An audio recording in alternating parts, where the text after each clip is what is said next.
Welcome to the How Did They Do It Real Estate podcast. Have you ever wondered how people succeed in real estate and what steps they took to get there? If so, this podcast is for you. Your hosts, Selah and Eileen Prack, interview top experts in the real estate community to share with you their real estate journey and how they achieved massive success. Our goal is to provide you with valuable real estate resources and to help you apply it to your own real estate goals. Welcome to today's episode of the How Did They Do It Real Estate podcast. I'm your host, Eileen Prack, and today our guest is Julie Gates. And she started investing in Savannah, Georgia in 2004 and needing a property management company for her own rentals. She started Sid Was Here in 2017, where they specialize in short-term rentals. And her favorite model is what she calls a long short. And I'll have you explain that a little bit in the interview, Julie. And so her specialty is primarily in commercial real estate as well as residential. So Julie, welcome to the show. How are you doing today? I'm great. How are you? I'm doing great. Thank you so much. I appreciate you coming on and being with us here today. Oh, no, it's a pleasure. So, Julie, can you give us a little bit more of an insight into your background and how you got started with real estate? Yes, I'm actually a licensed speech therapist, if you can believe that. And I had cut way back on that when with the kids. Once someone always kind of has to take that role of part-time, or the kids are their main. So I had been working kind of PRN for a while. And then my husband and I started buying commercial real estate. We started in single family, but then we started buying commercial real estate because we opened a business for my husband. So we started buying the buildings that his offices would be in.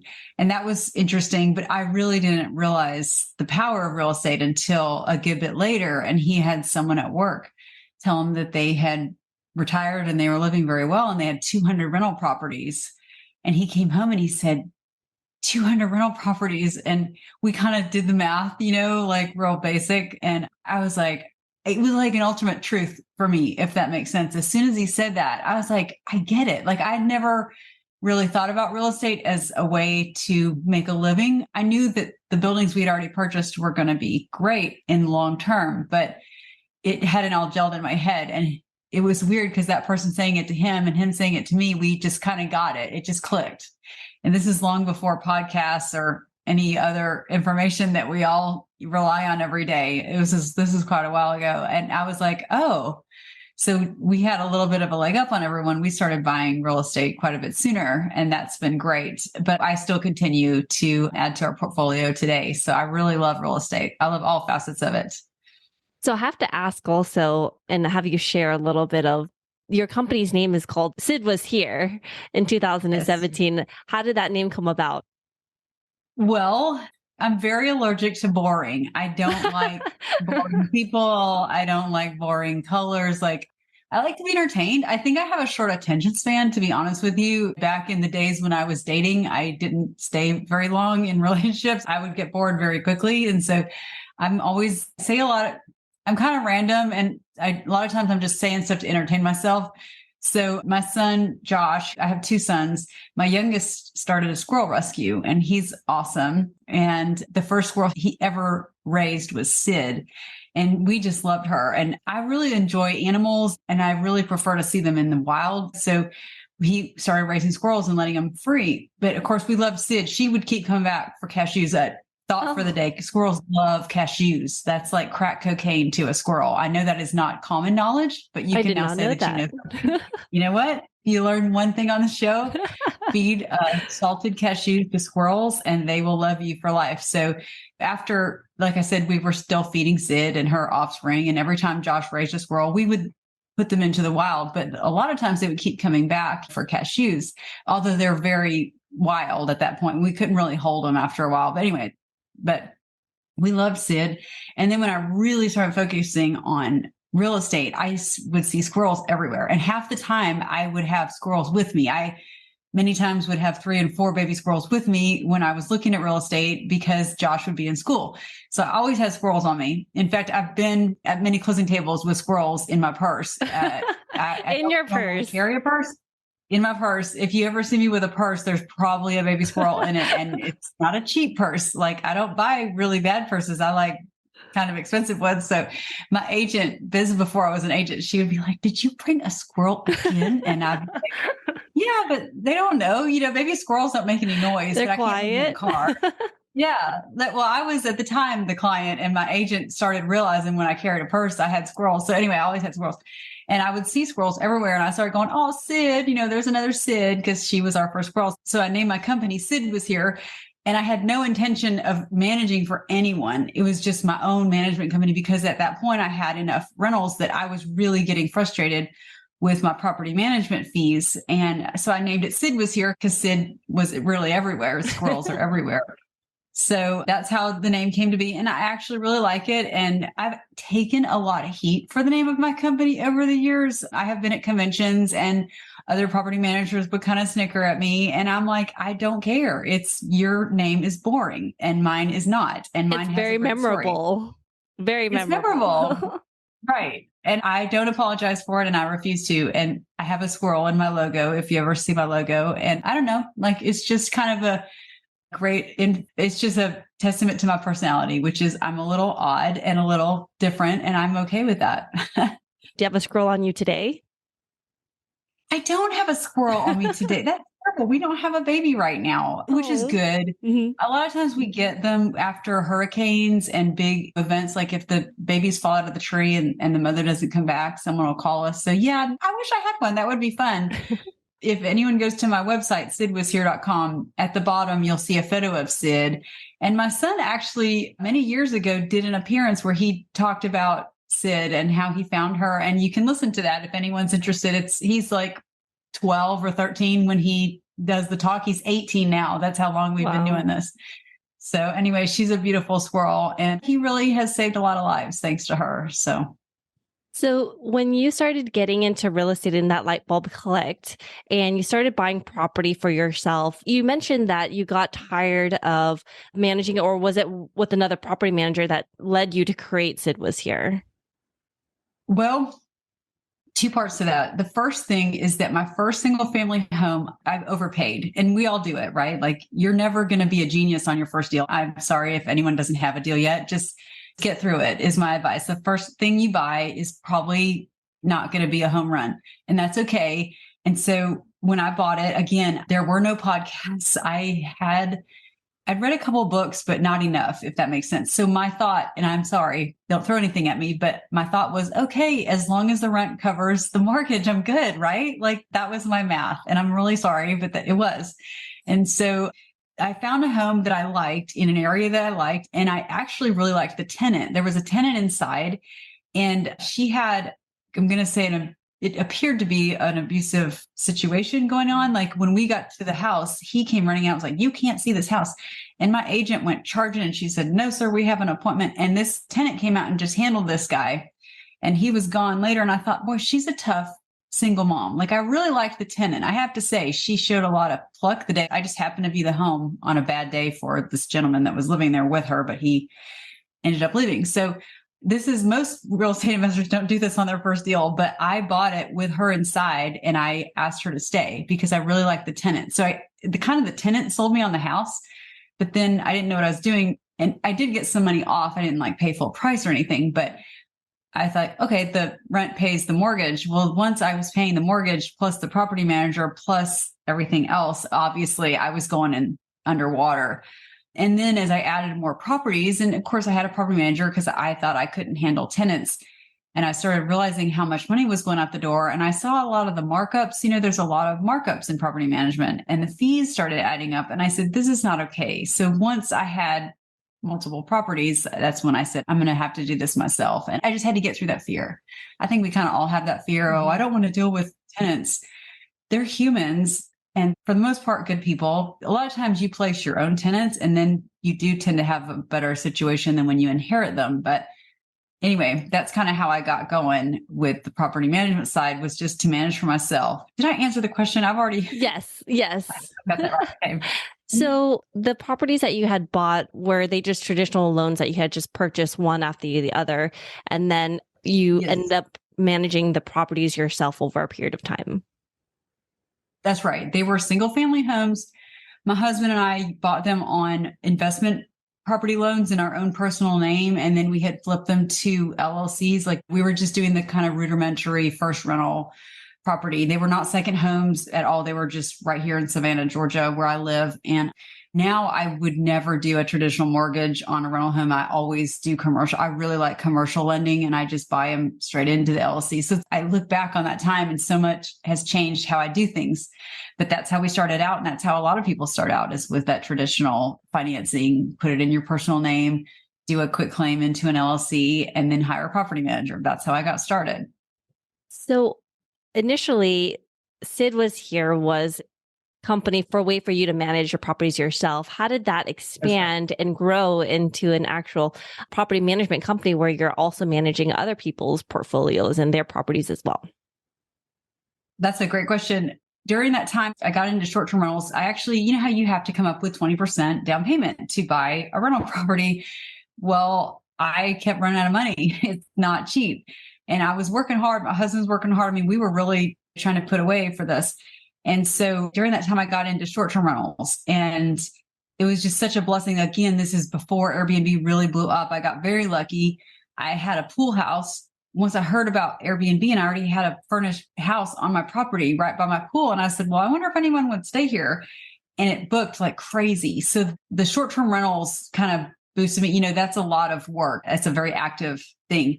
So I already had a couple of short-term rentals and then I was seeing my long-term rentals. I was like, I can handle customer service. Like that kind of gave me the impetus to feel good about it. And I have to say my personality for being kind of quirky worked really well in short-term rentals because with short-term rentals, the more unique you are, the more you stand out. And so I really poured that into the short-term rentals. So anyway, I started buying short-term rentals and that's when I had my first one, I want to say.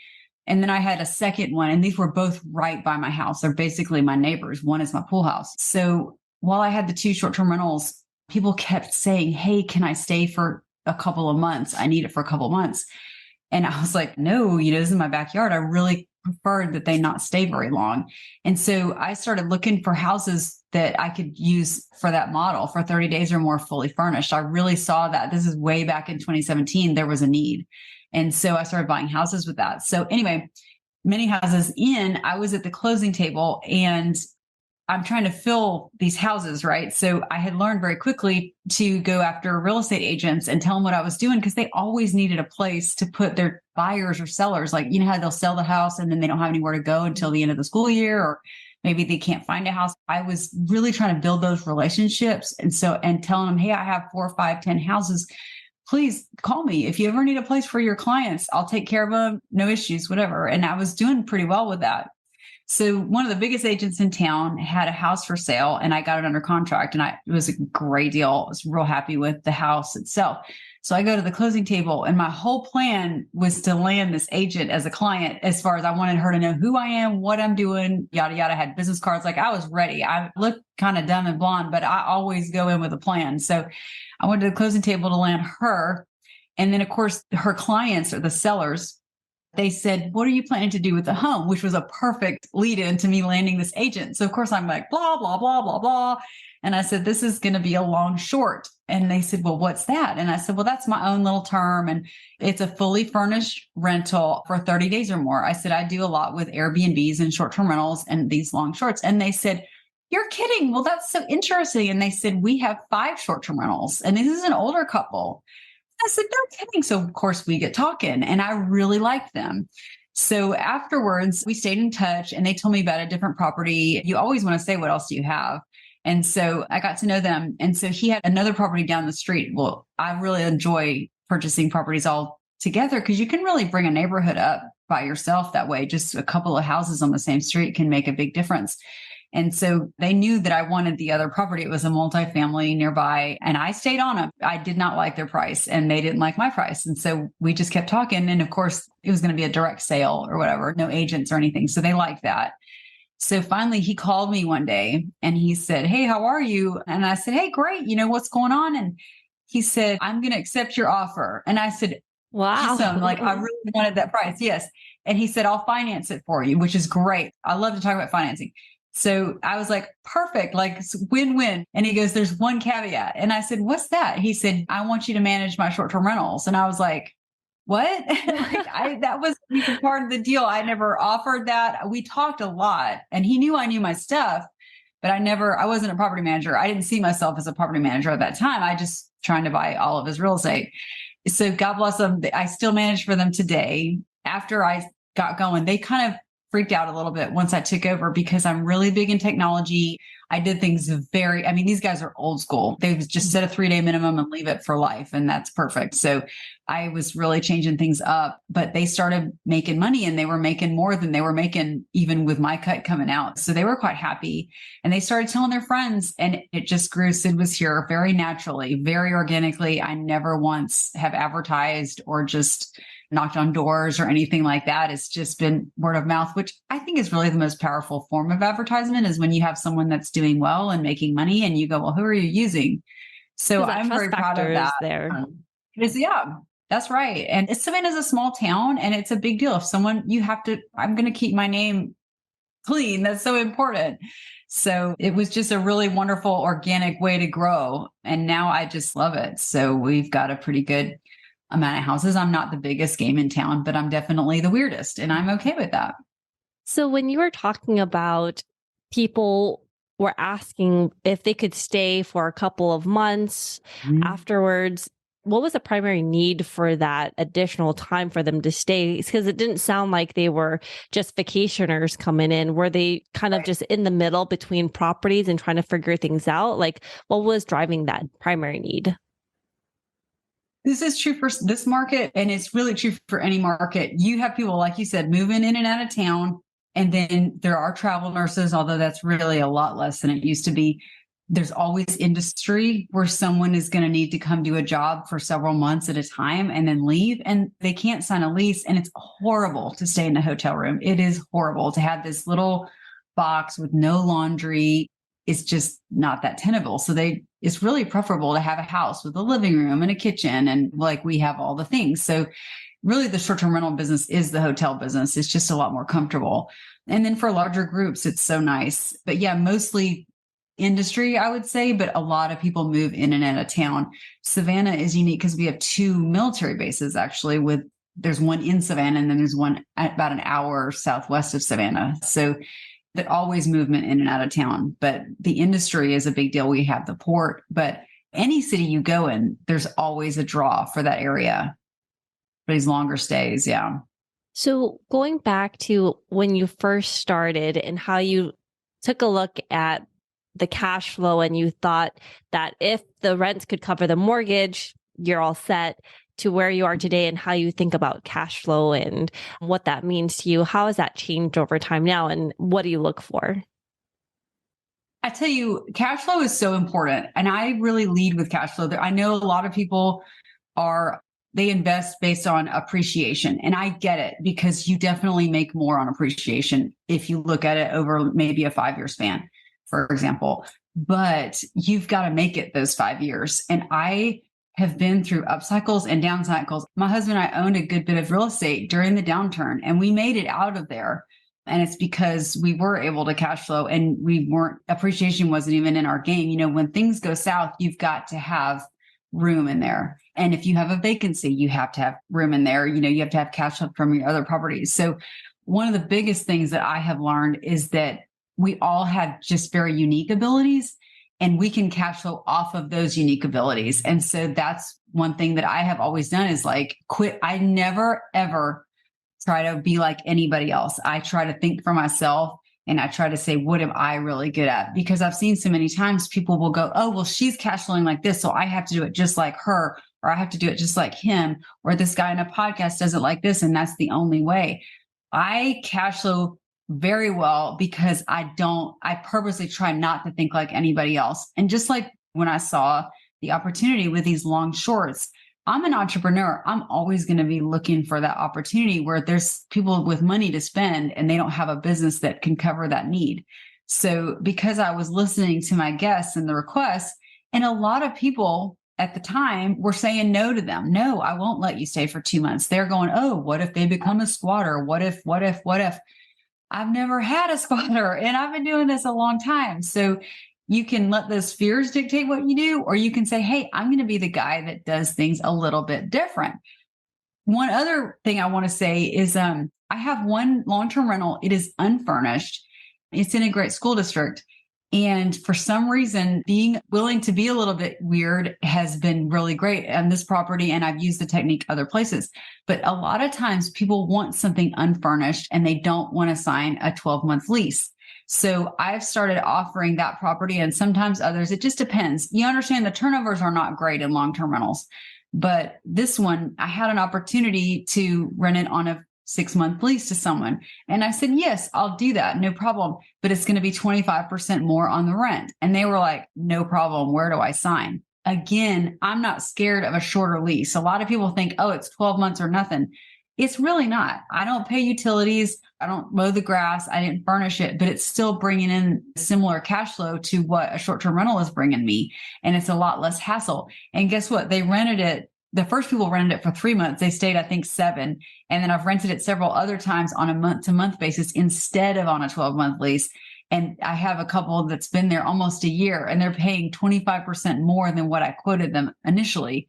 Now, they're thankful for it because they know they can cancel that lease at any time. I have no problem with that. So again, with me always kind of being an out of the box person, I've been able to get guests come and stay with me and spend money that other people turn down.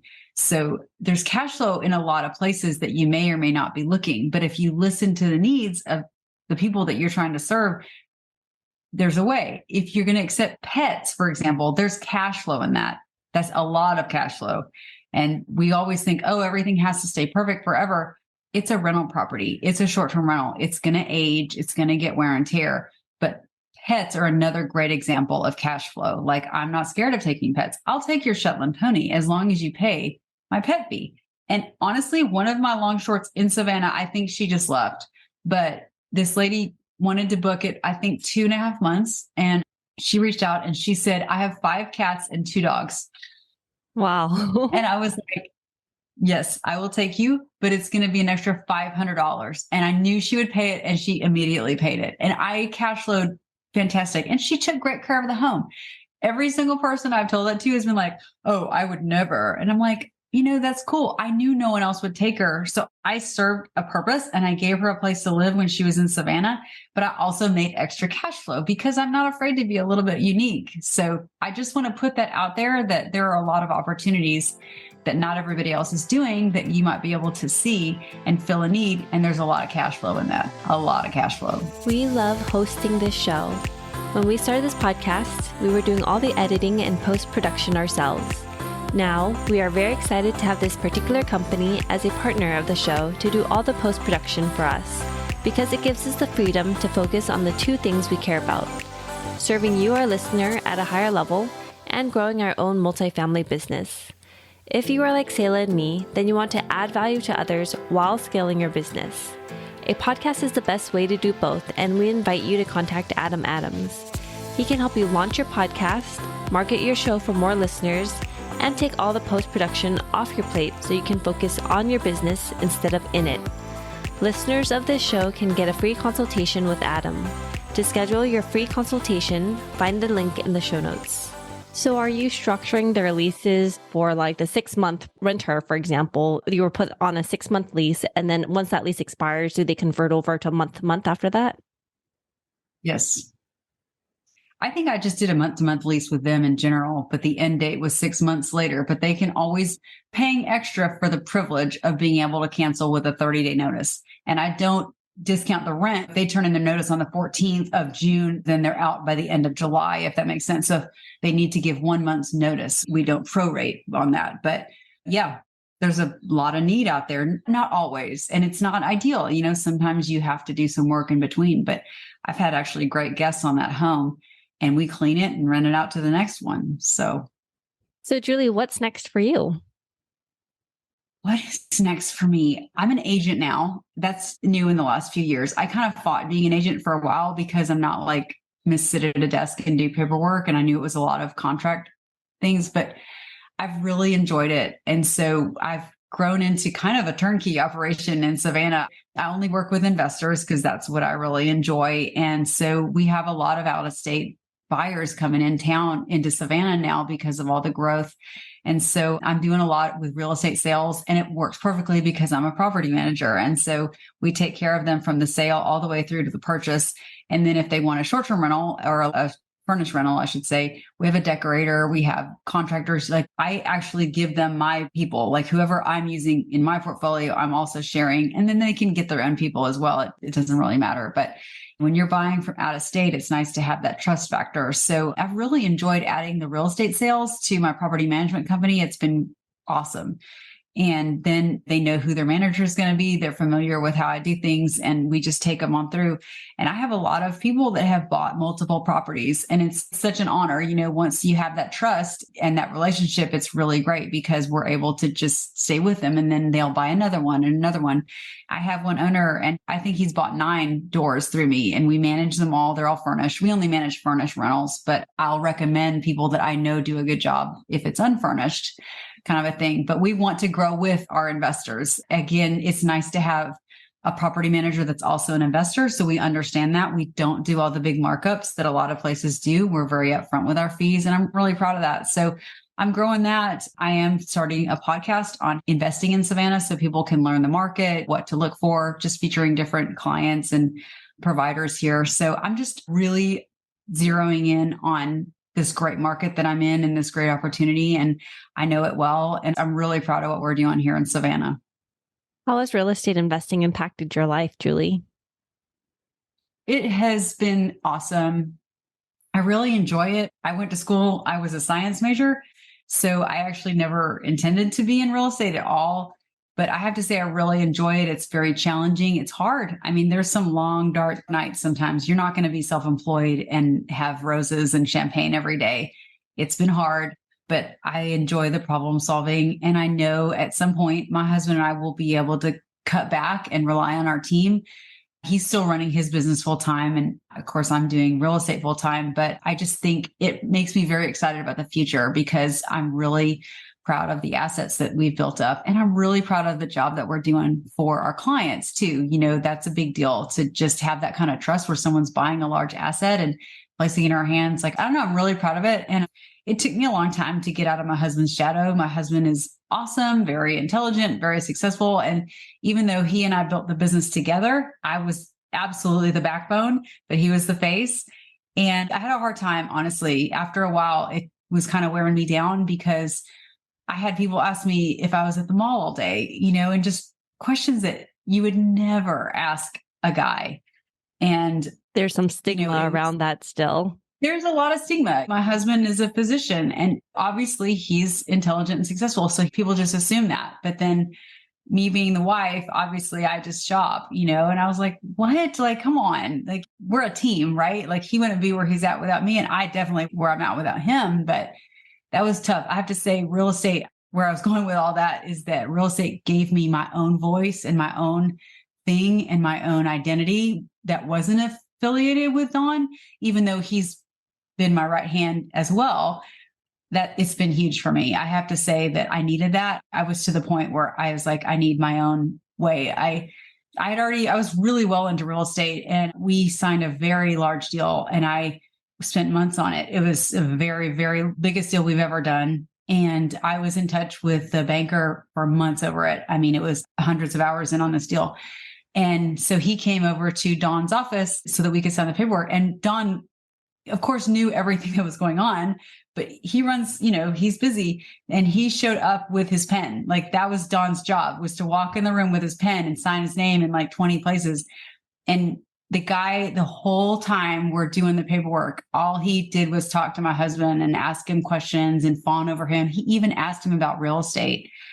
And I cried for days over that. It was really painful for the fact that I had all the work in, and it's nothing against my husband, but because of the MD over here, I'm nothing. And this is the guy I've got to kiss up to. It was very obvious. And that was tough. And last summer, I made a huge purchase, and this is a totally different bank. And he said, yeah, I'm going to need Don to sign da-da-da. And I said, why? And he said, as the owner of the LLC. And I said, I'm the owner of the LLC. Oh, like, it's tough.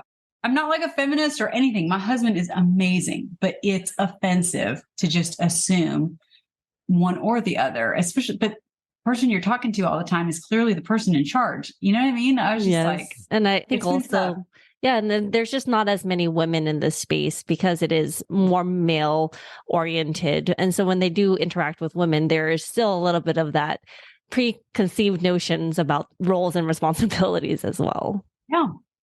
And speaking of that, I didn't even mention this. I'm proud of this. We have a lot of real estate investors here. And you're right, it's mostly men and they're wonderful. They're my buddies. I'm not here to dog men at all. Okay. Right. I paired up with a friend of mine that owns a different business in real estate. She's actually a wholesaler.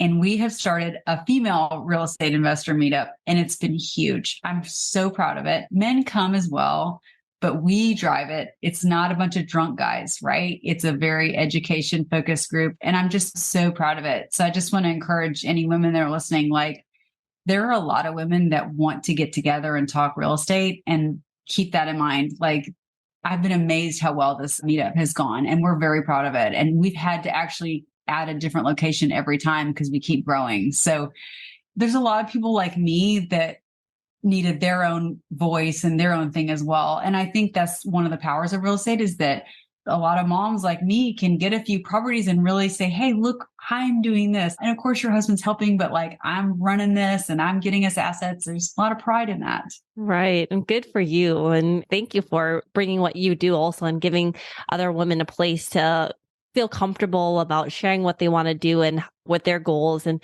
sometimes it's not comfortable in certain environments and places, but it's creating a space where people who feel like they can connect and find that community Right. and bond with and continue to grow in whatever they're interested in.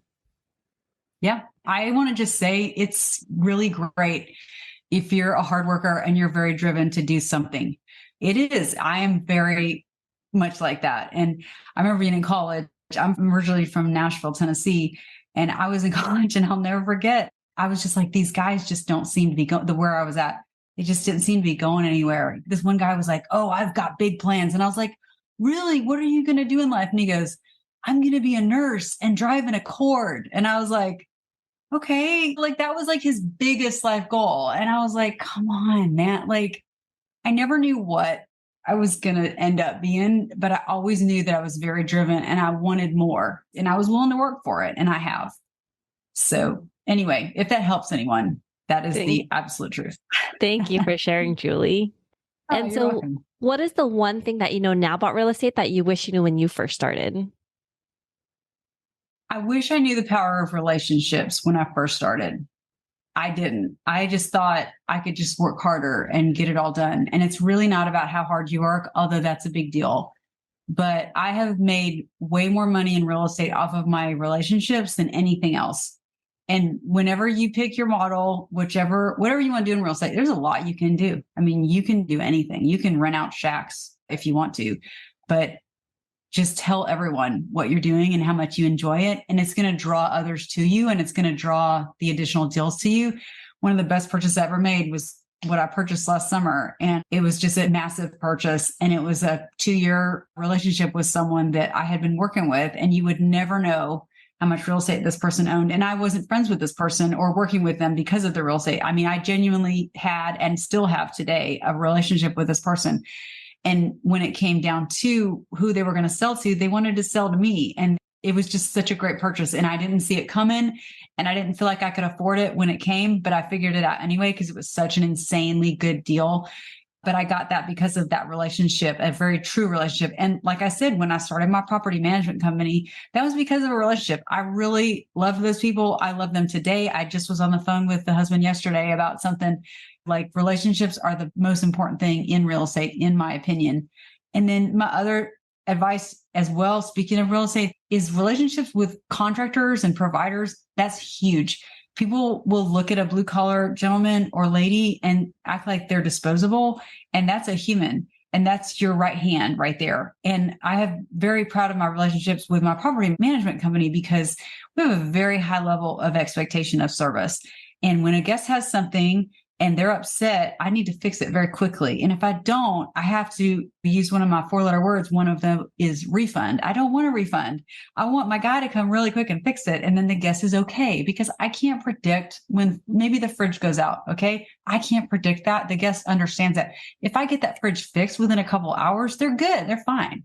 If it's 2 days without a fridge, I owe them money. Now my investor has lost money, right? So because of my relationships, I can have a bug guy at my property on a Sunday within 2 hours if I guess he's a cockroach. And why? Because I have taken care of that guy. I give him so much business. I tell him every day how wonderful he is. Like, I really take care of the people in my world, and they take care of me too, right? Like, we take care of each other. And it's incredible how much abuse some of these guys take. And I would never do that. That's not okay. But I've heard some pretty crazy stories. And it's amazing to me how people don't realize that that guy is really going to come through for them in a pinch when they need him. And you treat them like dirt and you need them, they're going to be like, no, like, I'm eating dinner with my family. I really don't care. But someone that loves them and cares about them and sends them gifts and pays them quickly and on time, they're going to show up for you. So relationships on every facet are just so important in real estate. I cannot say that enough. Absolutely. That's really the biggest reason for my success. I can't even take credit for it. I really can't. And so, Julie, where can our listeners find out more about you and what you're doing? I would love it. My website is sidwashere.com. And on Instagram, Sid Was Here 912. 912 is the area code to Savannah. And then my real estate team is Team 912. But anyway, just Sid Was Here. If you just Google Sid Was Here, all that should come up. We're on Twitter, Instagram, but please reach out. If anyone's interested, I do have a course on finding, rehabbing, and managing long shorts. I have a few more coming. But anyway, just glad to reach out. We have a lot of content on our website and on social media. I talk a lot about real estate investing and property management on like Instagram and YouTube. And then I also I've been really working on real estate agent things, kind of what to look for as an agent and a property manager in a market. So I've been really trying to do better with getting some educational content out there. So anyway, hopefully there's plenty out there if anyone's interested. Awesome. Julie, thank you so much for coming on the show today. I appreciate everything that you shared with us. Oh, it's no problem. It's really nice to meet you. And I hope I can be of service. Absolutely. Thank you so much. It was my pleasure, Julie. Thank you. And thank you for listening to our podcast today, brought to you by Bonavest Capital. We would really appreciate it if you can go to iTunes right now and leave a rating and written review. Also, please don't forget to subscribe so you can always get the latest episodes. You can also connect with us on Facebook, How Did They Do It Real Estate. We'd love to hear your feedback and any topics that you're interested in for future episodes. If you're anything like Sayla and me and believe that real estate investing is a great way to create passive income and build long-term wealth, check out our free apartment syndication due diligence checklist for passive investors at bonavestcapital.com/checklist. Sayla and I created this checklist for ourselves as we evaluated different multifamily syndication opportunities as a passive investor. So we would love to share it with you so you can use it as a resource as well. Download your free copy today at bonavestcapital.com/checklist. Lastly, to learn more about us, you can go to bonavestcapital.com and fill out the Contact Us page so you can speak to us directly. Nothing on the show should be considered as specific personal advice. Please consult your legal, tax, and real estate professionals for individualized advice.